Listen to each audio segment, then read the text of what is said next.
ఇప్పుడు Praveen tech tips ఇవాళ video వచ్చేసరికి Poco M8 5G smart phone అసలు ఎందుకు మంచిగా ఉంది, కొంటే లాభం వస్తుందా లేకపోతే నష్టం వస్తుందా అని డీటెయిల్ ఎక్స్ప్లెనేషన్ చేస్తాను. చిన్న రిక్వెస్ట్ ఏంటంటే ఛానల్ సబ్స్క్రైబ్ చేసుకొని లేటెస్ట్ అప్డేట్స్ కోసం. సో పోకో వాళ్ళది Poco M8 5G smart phone అయితే అఫీషియల్ స్టేజ్ స్టార్ట్ అయిపోయినవి 13 జనవరి రోజున. ఇక్కడ ఆఫర్తో అయితే 16,000కి వస్తుంది. 6 మంత్స్ ఈఎంఐ చూసుకుంటే రూ. 2,666 అయితే ఏమో అవుతుంది. 6 మంత్స్ ఈఎంఐ ఒకసారి మీరు తీసుకోవాలంటే ఈఎంఐలో కూడా తీసుకోవచ్చు. ఇది ఫస్ట్ డే దాకా 12 అవర్స్ దాకా అన్నారు. ఇక 12 అవర్స్ అయిపోయిండొచ్చు. ఆ ఆఫర్స్ గురించి అయితే నాకు ఎక్కువ ఐడియా లేదు. హైలైట్‌లో చూసుకుంటే మాత్రమే మెయిన్ నాకు ఒకటి నచ్చిందేందంటే కర్వ్డ్ 3D డిస్‌ప్లే వస్తుంది. బ్యాటరీ నార్మలే ఒక 500 మిల్లీ యాంపియర్ బ్యాటరీ ఎక్కువొస్తుందనుకోండి. జనరల్ దానికంటే ఇంకోటి మంచి విషయం ఏందంటే స్లిమ్ బాడీ వస్తుంది. 7.35 MM slim body and weight 178 grams వెయిట్‌తో పాటు కూడా వస్తుంది. దాని తర్వాత ఇంకో మంచి విషయం ఏందంటే 4 జనరేషన్ ఆఫ్ ఓఎస్ అప్‌గ్రేడ్స్ వస్తున్నాయి. అంటే ఇది ఔట్ ఆఫ్ ద బాక్స్‌లో ఆండ్రాయిడ్ 15 వస్తుందంటే ఆండ్రాయిడ్ 19 దాకా అప్డేట్ వస్తుంది. అండ్ 6 ఇయర్స్ దాకా సెక్యూరిటీ ప్యాచెస్‌తో పాటు కూడా వస్తుంది. నెక్స్ట్ చూసుకుంటే డ్రాప్ ప్రొటెక్షన్‌తో పాటు వస్తుంది. 4K రికార్డింగ్ చేసుకోవచ్చు. 50 మెగాపిక్సెల్ కెమెరాతో పాటు కూడా వస్తుంది. మంచి స్కోర్స్‌తో పాటు కూడా వస్తుంది. బాగుంది. సరేనా మంచిగుంది కదా! ప్రైస్ ఎంత అంటే మాత్రం పోకో వాళ్ళ M8 చూసుకుంటే ఫ్లిప్‌కార్ట్‌లో అవైలబుల్ ఉందన్నమాట. ఫ్లిప్‌కార్ట్ గాని మీరు పర్చేజ్ చేసుకోవచ్చు. 19,000కి వస్తుంది. సో 19,000 ఏందన్నా ఇక్కడ అంటే మాత్రము ఇక్కడ కార్డ్ ఆఫర్స్ ఉన్నాయి. ఇక్కడ ఐసీఐసీ బ్యాంక్ నుంచి మీరు కార్డ్ ఆఫర్స్ చూస్తే రూ. 2,000 ఏవైతే ఉన్నాయో ఆ డిస్కౌంట్ వస్తది. ఆ డిస్కౌంట్‌తోన మీరు పర్చేజ్ అయితే చేసుకోవచ్చు. అండ్ ఇక్కడ ఫ్లిప్‌కార్ట్‌లో ఏందంటే రూ. 86 ప్రొడక్షన్ ప్రామిసింగ్ ఫీజ్ అయితే ఎక్స్‌ట్రా చార్జ్ అయితే చేస్తారు. ఒకసారి చెక్ చేసుకోవాల్సొస్తది. అండ్ ఇంకోటేందంటే ఇక్కడ బ్యాటరీ బ్యాకప్ ఏదైతే మంచిగా అనిపించింది నాకు. అండ్ కొంచెం ఏమంటే ఫాస్ట్ ఛార్జింగ్ కూడా తొందరగా కూడా అయిపోతదన్నమాట. తీసుకోవాలంటే మాత్రం నా ఒపీనియన్‌లో పర్లేదు డీసెంట్‌గానే ఉంది. తీసుకోమనేసి అయితే ఒక రికమెండేషన్ అయితే చేస్తాను. కానీ ఏందంటే తక్కువకొస్తాయి. లైక్ ఇక్కడ మీకుందిగా 16,000కి ఉందిగా. ఈ ప్రైస్‌కొస్తే మాత్రమే తీసుకోమనేసి అయితే ఒక జెన్యూన్ అడ్వైస్ ఇస్తాను. ఆ 16,000కి వస్తే గిట్ల మీకు లాభం అయితే వస్తదన్నమాట అవి.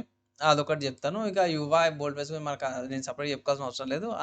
అవసరం లేని యాప్స్ ఏవైతే అన్‌ఇన్‌స్టాల్ అయితే జేసుకోండి. నెక్స్ట్ ఇక్కడ ఈ స్మార్ట్ ఫోన్‌కి మనం ఆల్టర్‌నేటివ్స్ చూసుకుంటే మాత్రమే ఫస్ట్ చూసుకుంటే ఒప్పో నుంచి ఉందన్నమాట. సో ఒప్పో వాళ్ళు ఒప్పో K13 5G ఉంది. ఇక్కడ ఒక రూ. 1000 ఎక్స్‌ట్రా పెడతారు. కానీ ఏందంటే 7000 మిల్లీ యాంపియర్ బ్యాటరీతో పాటు కూడా వస్తుంది. అండ్ నెక్స్ట్ ఇంకో స్మార్ట్ ఫోన్ CMF నుంచి అన్నమాట. CMF నథింగ్ ఫోన్ ఇక్కడ బ్యాక్ కేస్ ఏదైతే ఉందో చేంజెస్ జేసుకోవచ్చు. కానీ ఇక్కడ ఏందంటే స్క్రూస్ కొంచెం ప్రొడక్షన్ కేస్ లేకపోతే మీకు ఇబ్బందయితది. అది ఏమంటారు మెటల్ స్క్రూస్ ఉంటాయి కాబట్టి పట్టుకున్నప్పుడు కొంచెం గుచ్చుకున్నట్టు ఉంటదన్నమాట.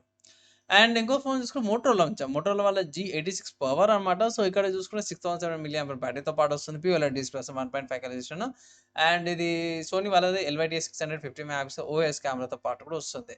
దాని తర్వాత ఇంకో స్మార్ట్ ఫోన్ చూసుకుంటే మన ఇండియన్ వాళ్ళన్నమాట Lava play ultra 5G smart phone. ఆబ్వియస్‌గా ప్రైస్ 16,000కి వస్తుంది. ఇక్కడ కూడా మీకు అమోలెడ్ డిస్‌ప్లే వస్తుంది. కర్వ్ డిస్‌ప్లే కాదు. 5000 milli ampere battery with charging కూడా తక్కువనే వస్తుంది.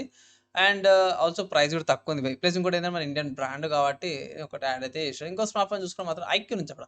ఐక్యూదయితే యాక్చువల్లీ చెప్పాలంటే ఇంకా ప్రైస్ తక్కువుంది. కానీ ఏందంటే మాత్రమే ఇక్కడ ఎందుకు యాడ్ చేసినా అంటే మాత్రం బ్యాటరీ కేటగిరీలో యాడ్ చేసినాను. సో 6.5 మిల్లీ యాంపియర్ బ్యాటరీ ఉంది కాబట్టి ఎక్స్‌ట్రా బ్యాటరీ కెపాసిటీ వస్తుందనేసి యాడ్ చేసినాను. So decent processor. In case ఒకవేళ గిట్ల మీకు 15,000 కూడా కావాలి అంటే గేమింగ్ సెంట్రిక్‌లో కావాలంటే ఇది కూడా ఒకసారి కన్సిడర్ చేసుకోవడానికి తక్కువ ప్రైస్‌ల. కావాల్సుకొని యాడ్ చేసినప్పుడు ఏమనుకోకండి. కొంతమందికుంటది ఎగ్జాక్ట్‌గా 15,000కి కావాలి, ఇంతకు కావాలని ఉంటారు కదా! వాళ్ళకి ఇదొక ఆప్షన్ లాగా బోనస్ ఆప్షన్ లాగా అయితే యాడ్ అయితే చేసినాను.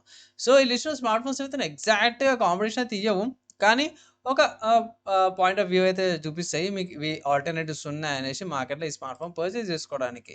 ఫైనల్‌గా తీసుకోవాలంటే మాత్రమే నేనైతే 16,000కి వస్తే మాత్రం మీకు లాభం వస్తది. ఈ ఈ ప్రైస్ అయితే మాత్రమే కొంచెం నష్టం కిందకే తీసుకోవచ్చు అనేసి అయితే ఒక రికమెండేషన్. మిగతా బేసిక్ కెమెరా మిగతాయి అవన్నీ కూడా బాగానే ఉన్నాయి. డీసెంట్‌గానే ఉన్నాయి. ఒకవేళ గిట్ల మీరు ఈ తీసుకోవాలంటే మాత్రం తీసుకోవచ్చు. కానీ ఏంటంటే ఆఫర్స్ అయితే అప్లై చేసి తీసుకోండి అనేసి ఒక అడ్వైస్ అయితే చేస్తాను. ఈ వీడియో చూపించే ఇన్ఫర్మేషన్ మీకు నచ్చినట్లయితే గిట్ల ఒక లైక్ అయితే చేయండి. అండ్ ఈ స్మార్ట్ ఫోన్‌కి సంబంధించిన ఆల్టర్నేటివ్స్ చెప్పేసాను. అండ్ నా ఒపీనియన్ కూడా చెప్పినాను. మీరు ఏమనుకుంటున్నారు? మీ ఒపీనియన్స్ కింద కామెంట్ చేసుకోవచ్చు. ఏమైనా రికమెండేషన్ కంపారిజన్ వీడియో చేయమంటే కింద కామెంట్ చేయండి. వితిన్ 2-3 డేస్‌లో వీడియో అయితే చేస్తాను. ఈ వీడియోకి అయితే నెక్స్ట్ వీడియోలో కలుసుకుందాం.